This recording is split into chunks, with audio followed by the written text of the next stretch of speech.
Hi, I'm Casey, and today on Adolescence, we're going to talk about buying an EV in PEI now that the federal incentive is no longer part of the financial equation.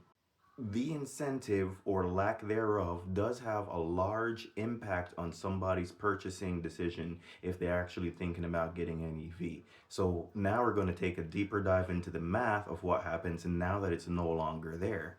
A couple things have happened since the existence of the federal incentive. The biggest thing about the incentive was, of course, to incentivize people to try this new technology. Since the existence of the incentive, I think the technology has proven itself. Everyone can see that there are more and more EVs on the road every day. A large part of this has to do with people understanding level 2 slow charging, and no one is adopting these cars right now if they don't have access to their own home slow charging, which is a problem, and I think that should be addressed.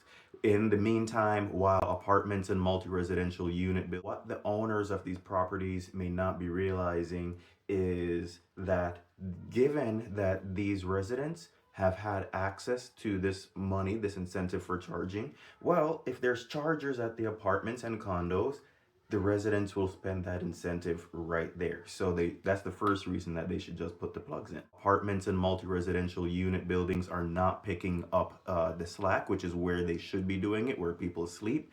And also, slow charging is not the same as this DC fast charging. It doesn't need the same capital investment requirements.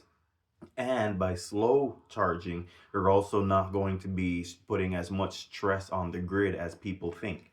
So if you're thinking that you're going to have an EV and you're going to DC fast charge, much like you visit a gas station, that is not what's actually going to happen as you adopt these EVs for daily driving. That does mean that the level 2 infrastructure needs to exist. So I'm saying, let's talk about getting those plugs in the ground. Let's just put the plugs up. While that federal incentive is no longer available, one of the reasons that you might see that the government has looked at and what they'll also take into consideration when they do their new incentive is how much the price of a new EV has actually fallen compared to the price of a conventional gas burning or hybrid car. Currently, the average price for an EV in this region is near about $55,000, whereas the normal transactional price for a conventional or hybrid car has risen to about $48,800. So we're starting with a difference of $6,500 as being the main difference between the price of acquisition for these cars. What you're also going to see is that driving an EV, you always hear, especially with access to level 2 slow charging, how much cheaper it is to run versus a gas car. I have had my Mach-E for 1 year, and really this is not a talk about the Mach-E as an EV, it's about any EV, which is the point that I'm trying to get across. On top of that, the Mach-E is supposedly one of the least efficient EVs on paper. However, given my normal driving circumstances, 90% city driving most of the time, the trips that I do take across the Confederation Bridge to Moncton or Halifax, which I've done both of those trips in my EV in the winter as well, that's not the normal use case. 90% of the time, I charge where I sleep at home, and I do not have to use public charging very often. Aside from the price parity that we're approaching, the cost of batteries has come down a lot. So eventually, the cars will be just about the same to purchase. But the fuel savings or the gas savings, even though your power bill will go up, the amount that the power bill goes up is less than the gas or fuel bill that you'll be eliminating. I think one of the things that we should think about is how much energy it takes to move all that mass down the road, especially at speed. So for example, if you have a power bill, look at your power bill and then compare that to the size of a battery on a car, and then also think about how long that battery might last you. 2 days, 3 days, however you look at the amount of energy, the kilowatt hours that you'd be using in your vehicle, on your transportation, and you'll see that running a house, a stationary house, we use a lot of power where we live, but it's not nearly as much required in order to run us the heat pumps and the ovens and everything else, our TVs. These are static equipment versus driving down the road with a car does use a lot of energy. However, replacing that energy slow on level 2 is cheaper than driving the same distance, especially if you're a city driver in a gas car. Tracking my energy usage since January until May, and each month we had different seasons. January was definitely cold, winter. February is the coldest time of the winter season, and afterwards it warms up fairly rapidly. It doesn't feel rapid during the time, but between March and April, and then it starts to slow down from May till June, July, where we're having our peak summer. So looking at the amount of energy that I used from that 5-month period from January to May compared to what I was getting in comparison to my old Subaru Impreza 4-wheel drive 4-banger hatchback, or compared to my wife's 2021 Ford Escape, I still drove for $350 versus I would have had to use at least $800 in gas. So I saved half of my transport costs by driving on electrons and charging slowly over that 5-month period. Additionally, since I've had the car for a year, I've also taken it in to the Ford dealership for its first service. That was actually had good parts, bad parts. We're gonna focus on what happens physically with the car rather than the dealership experience itself. With the car, I rotate my own tires. I have a winter set and a summer set, and I also change my own air filter. The clips in the Ford are very annoying. Like doing everything in a Subaru is just so much easier for self-maintenance. I digress. But either way, change that. I also just get the replacement windshield wiper blades myself as well. So that just leaves the technicians at Ford to inspect all of the running gear essentially. The differences between a gas car or even a hybrid car are that I did not have to replace the engine oil. So that saved at least $70 depending on your dealership prices. So that in that case, that would have been, I saved more than half of the maintenance cost just by taking it in and having them inspect the vehicle. While it was there, the service manager was saying, what are we going to do? We've already done all this other stuff. The simple time for them to inspect the vehicle, the hourly rate was all I had to pay on that compared to having them service any other thing on the vehicle. The main differences is our gas car or an EV, they would still try to upsell you on the filters, cabin air filter, or the windshield wiper blades, for example. However, when it comes to an EV versus a gas car or even a hybrid car, you no longer have the engine oil, or you'd have the engine oil filter as well.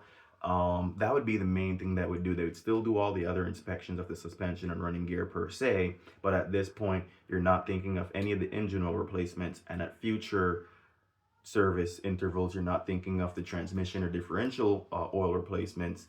The coolant for the battery doesn't get work as hard as the coolant in a gas car, which means the coolant service interval is about 5 times longer at least compared to gasoline vehicles. Brake pad service is also less due to the regenerative braking.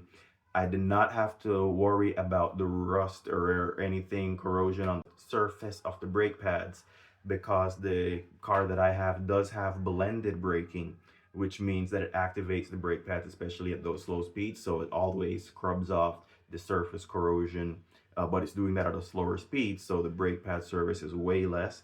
And additionally, when it comes to the fuel system, there's no fuel pumps, no fuel filters, or anything else like that, any other flushes that I'd be have to thinking of in the long term.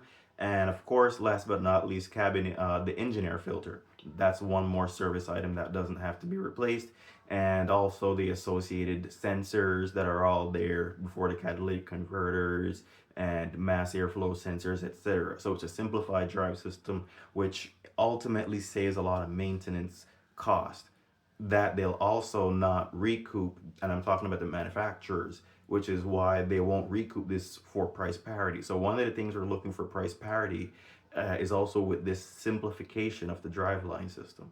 So given that the cars are cheaper to run, they're cheaper to maintain, and the price has come down, that is the reason why you'll see that these incentives are dropping or lowering, much like the incentives for solar power. We know solar power lowers our energy bill, and for those people who have had the financial means to get their solar installed, everybody just wishes that they've done that sooner.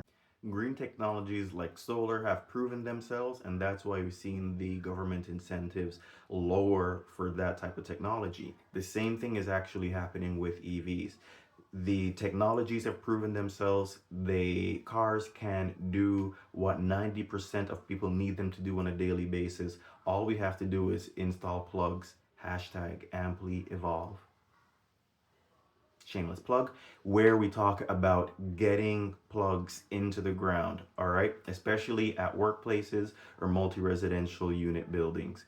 This is where we need to improve infrastructure. So let's talk about amplifying the EV infrastructure in the way that makes the most sense. Let's get everyone to plug in where they sleep. That's the evolution in infrastructure that we're looking for. DC fast chargers do have their place along the highways and byways where we're going long distances, and they do have their place in cities as a backup and as a safety net for unforeseen events. However, let's talk about level 2 infrastructure more. You are right. If you cannot plug in where you sleep, why would you buy an EV? So to sum it all up, even though the government incentive has fallen overall by about $5,000, now the cars are only about $6,500 different in price. On top of that, you can save at least half of your fuel cost compared to driving a gas car, and you get to save about half of your maintenance cost as well. Since I've had the car and I've calmed down compared to my first year, I'm no longer as hard on tires as I was in the first year when I was very happy to be using all this horsepower. However, that is because of a driving style. People will not buy the Mach-E, they can buy the Ioniq 5, they can buy the Bolt, and these vehicles are not the same sort of sporty driving dynamic, especially the Volkswagen ID4. Those cars are going to be a lot nicer to tires, especially even though they're heavier, right? So lots of that has to do with the driving style and driving dynamic. Using one pedal driving, I'm still slowing down for stop signs and red lights far in advance. I don't like tailgating or anything like that. So by being a defensive driver as well, you'll see that EVs aren't going to be necessarily as hard on tires as I think you have been led to believe. So if you are thinking about getting an EV, do it sooner than later if you want the help of the federal incentives. Otherwise, I think you'll probably be waiting for prices to fall. And one of the things that you actually want to get comfortable about this EV talk and EV lingo is when these used EVs come on sale, you'll see that because of their devaluation, that it'll make a lot more sense to buy an EV that's already cheaper to run. Maybe used EVs are the next topic, but until then, let's stay connected.